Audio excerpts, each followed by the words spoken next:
বছর দেখছি শুধু বকখালি আর বকখালি, কিলবিল করে লোক আছে এই বকখালিতে। কি যে বলবো মশাই, আমি তো হিমশিম খেয়ে যাচ্ছি। এই তো দিন কয়েক আগে এক শুটিং এর দল থেকে গেল।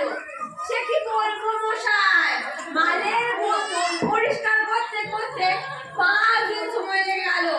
নামটা এসেন বলতে পুরো নাম বিমল পাল। আস্তে আস্তে মশাই, আমি তো আর খানি খালা নয়, দেখতেই পাচ্ছি। তাই মেয়েটির নাম দোলন। বলুন সে বলুন দোলন।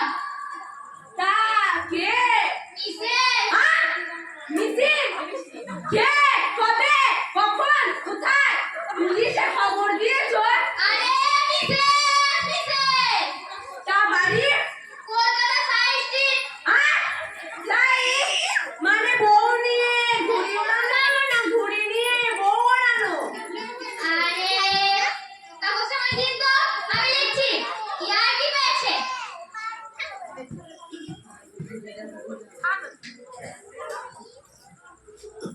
কয়েক ঘন্টা ধরে ঘর নিচ্ছি, এত খবর নিচ্ছেন কেন? খাবার খাবার তো এখানে সব ভালো হয় মশাই, ইংলিশ মোগলাই। আরে খাবার নয়, খবর খবর। ও নিতে হবে। তা মাস কয়েক আগে কি ঝামেলায় পড়লুম, আপনার বসে এক ভদ্রলোক এক ভদ্র মহিলাকে নিয়ে ঘরে ঢুকলো। তারপরে পুলিশ এলো। শোনা গেল ওই ভদ্রলোকটি ওই ভদ্র মহিলাটি স্বামী নয় ড্রাইভার।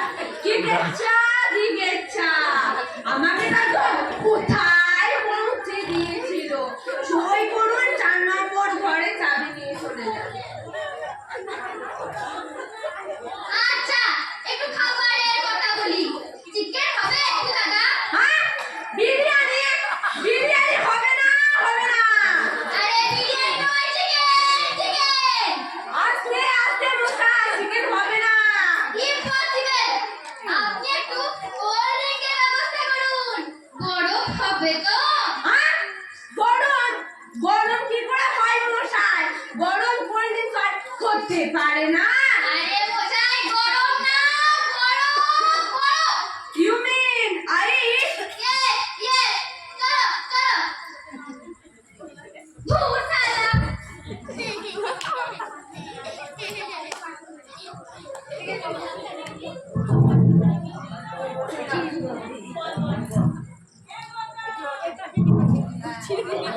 ভাবতে সবাই আমি কানে কালা, আসলে তো আমি কালা নয়।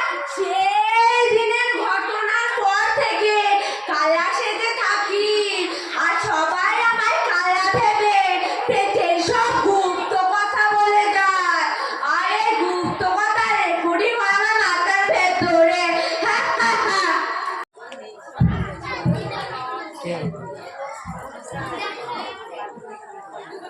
দেখো দোলা, সুন্দর পরাজয়। দেখলে অপূর্ব। আমি এখানে তোমার সঙ্গে অপূর্বদের সাথে একটা আসিনি খবর।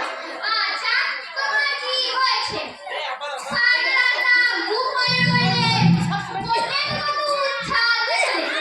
অথচ আসার পর থেকেই দেখছি।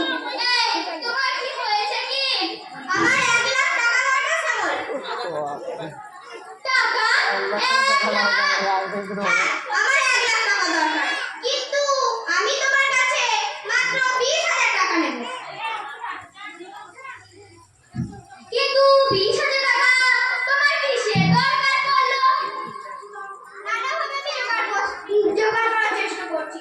তোমায় দিতেই হবে সামল, তোমায় দিতেই হবে। না, সে তো বুঝলাম, কিন্তু 20,000 টাকা কিসের দরকার সেটা তো বললে না। তোমায় দিতেই হবে সামল, তোমায় দিতেই হবে। কিন্তু দাদা, এতগুলো টাকা আমি একসঙ্গে কোথায় পাবো? আমি খোঁজ না নিয়ে বলিনি সামল। তুমি মাসে 3,000 টাকা রোজগার করো, তোমার স্ত্রীও চাকরি করে, তোমার তো এগুলো বাচ্চা কাচ্চাও নেই, তোমার